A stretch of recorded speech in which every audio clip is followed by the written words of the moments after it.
This morning, Minnesota state government is mostly shut down after Democrats and Republicans couldn't agree on closing a $5 billion budget deficit.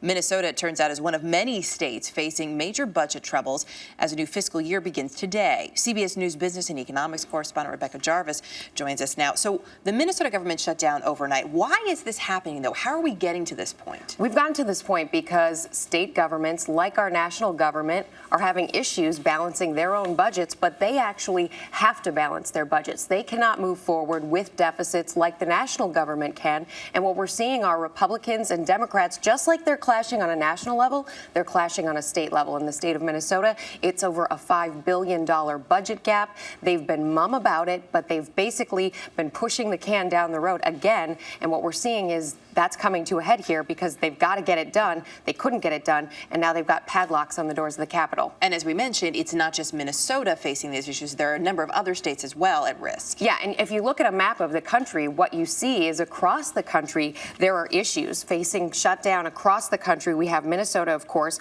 Iowa, Massachusetts, Connecticut, Oregon, Delaware, Pennsylvania, and Rhode Island. These are all states that are facing shutdowns because of major budget deficits and because of clashes at the state level between lawmakers. Give us an idea of what you mentioned. The Capitol is padlocked this morning, but what exactly would a shutdown entail beyond that? There are a lot of goods and services that are state-run, and as a result, those too, if they're not considered essential, they too are facing closures. And in Minnesota, for example, a number of them are closed. It's particularly a problem because it's the July 4th weekend here, and a number of these things, from the state parks to the state zoos, to also items like, for example, things that people use like highway rest stops on a weekend like this. The state lottery and racetracks, they're all closed. And then there are the services that people rely on. For example, the state capitol, it's padlocked now. State child care assistance is closed. State education department, that is shut down. So these are things, road construction projects even,